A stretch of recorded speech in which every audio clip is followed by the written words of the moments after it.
उपमुख्यमंत्री अजित पवार यांची जनसन्मान यात्रा आज नागपूर जिल्ह्यातील काटोल विधानसभा मतदारसंघामध्ये असणार आहे।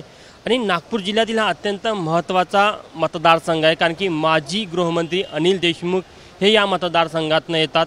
आणि आपण बघू शकतो की सध्या विमानतळावर त्यांचा या जनसन्मान यात्रेचा ताफा आहे, तो इथे उभा आहे। थोड्या वेळात अजित पवार नागपूरमध्ये दाखल होत आहे। मात्र काटोल विधानसभा मतदारसंघाचा विचार करायचं झालं तर ही जागा नेहमी राष्ट्रवादी काँग्रेसकडे राहिलेली आहे। मात्र यावेळेस अनिल देशमुख हे शरदचंद्र पवार गटामध्ये आहेत, त्यामुळे आता पेच असा आहे की इथे भाजप लढणार की राष्ट्रवादी काँग्रेस लढणार, कारण की अजित पवार गटाने या जागेवर दावा केलेला आहे। त्यामुळे त्यांनी जनसन्मान यात्रा आज काटोल विधानसभा मतदारसंघामध्ये ठेवलेली आहे। मात्र भाजप ही जागा सोडायला तयार नाही। भाजप देखील नागपूर जिल्ह्यामध्ये ज्या प्रमुख लढती आणि जागा आहे त्यामध्ये त्यांच्यासाठी काटोल हा अत्यंत महत्त्वाचा विधानसभा मतदारसंघ मानला जातो। या मतदारसंघातली आणखी एक महत्त्वाची गोष्ट म्हणजे या मतदारसंघामध्ये सतरंजी एक संघटना उदयास आली, जी प्रस्थापिताविरुद्ध जे सामान्य स्थानिक कार्यकर्ते नेते आहेत त्यांनी तयार केलेली आहे।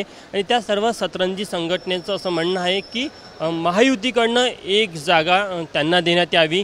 चिन्ह एकतर राष्ट्रवादी काँग्रेसचं घडी असो किंवा भाजपचं कमळ असो, मात्र त्यांना देण्यात यावी आणि यासाठी मोठा कस लागणार आहे। मात्र सध्याच्या परिस्थितीमध्ये राष्ट्रवादी काँग्रेस यांनी या जागेवर दावा केला असून त्यांचे 4-5 उमेदवार सध्या उमेदवारीच्या मैदानामध्ये आहे। माजी मंत्री सुबोध मोहिते सध्या तिथे तयारी करत आहे। या व्यतिरिक्त आपण बघितलं जिल्हा परिषद सदस्य समीर उमप असेल, सतीश शिंदे असेल, हे देखील निवडणुकीच्या रिंगणामध्ये उतरण्यासाठी तयारी करत आहे। सोबतच नरेश अरसडे हे तिथले जे राष्ट्रवादी काँग्रेसचे पदाधिकारी आहे हे देखील तयारी करत आहे। मात्र राष्ट्रवादी काँग्रेस पुढे जो पेच आहे की अनिल देशमुख यांच्या पुढे कोणाला उभं करायचं, जो एक चेहरा म्हणून लागेल तो चेहरा सध्या त्याच्या शोधामध्ये आहे।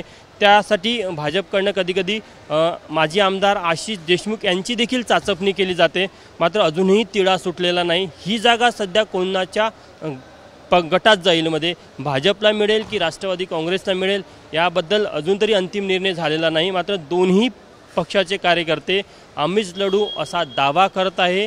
मात्र त्यातच आता अजित पवार यांची जनसन्मान यात्रा ही काटोल या मतदारसंघामध्ये जात असल्याने कुठेतरी या मतदारसंघामध्ये राष्ट्रवादी काँग्रेसचाच उमेदवार राहील अशी एक शक्यता वर्तवली जात आहे। आणि तो उमेदवार कोणता असेल हे जरी निश्चित झालं नाही तरी माजी गृहमंत्री अनिल देशमुख यांच्या विरुद्ध चेहरा देताना मोठा कस महायुतीचा लागणार आहे। आणि ही लढत तितकीशी सोपी जरी वाटत असली तरी ती तितकीशी होईल की नाही याबद्दल देखील साशंकता वाटत आहे। कॅमेरामॅन व्यंकटेश नायडूसह तुषार कोहळे, एबीपी माझा, नागपूर। एबीपी माझा, उघडा डोळे बघा नीट।